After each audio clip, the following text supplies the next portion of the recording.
Libya, the forgotten reason North Korea desperately wants nuclear weapons.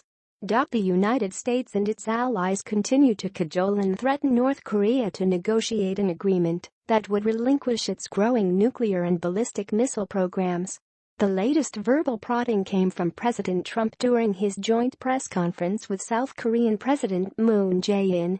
Trump urged Pyongyang to come to the negotiating table and asserted that it makes sense for North Korea to do the right thing. The right thing, Trump and his predecessors have always maintained, is for North Korea to become non-nuclear. It is unlikely that the DPRK will ever return to nuclear virginity. Pyongyang has multiple reasons for retaining its nukes.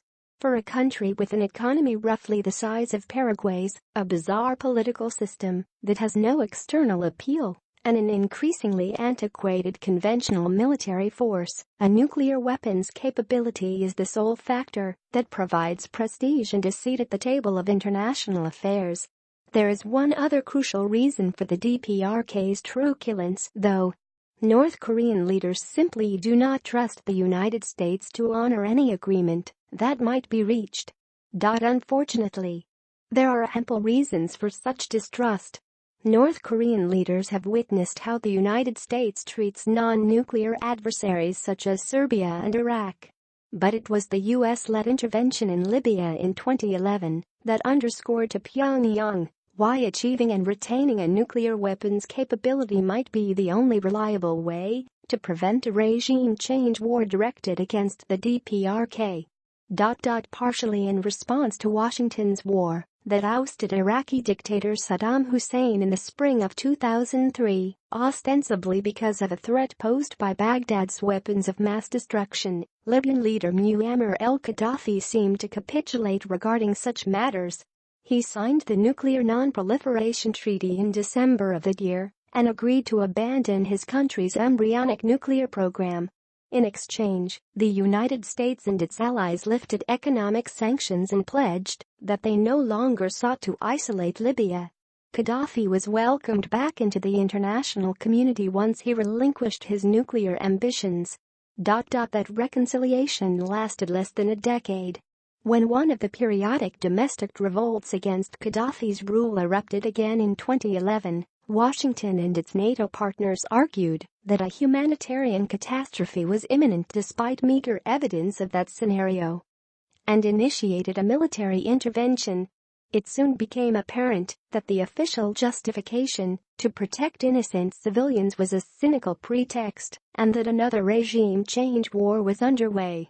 The Western powers launched devastating airstrikes and cruise missile attacks against Libyan government forces. NATO also armed rebel units and assisted the insurgency in other ways.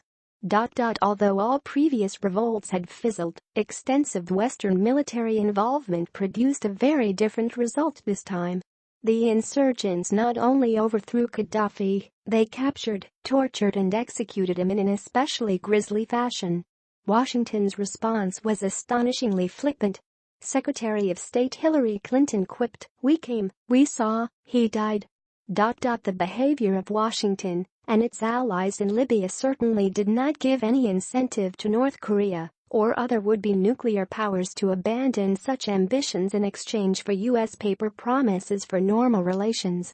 Indeed, North Korea promptly cited the Libya episode as a reason why it needed a deterrent capability, a point that Pyongyang has reiterated several times in the years since Muammar al-Gaddafi ouster. There is little doubt that the West's betrayal of Gaddafi has made an agreement with the DPRK to denuclearize even less attainable than it might have been otherwise.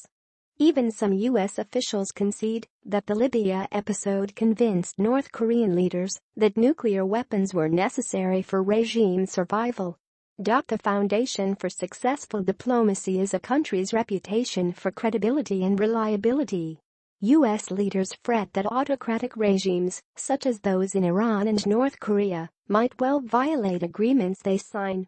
There are legitimate reasons for wariness, although in Iran's case, the government appears to be complying with its obligations under the Joint Comprehensive Plan of Action. that Tehran signed with the United States and other major powers in 2015, despite allegations from U.S. hawks about violations.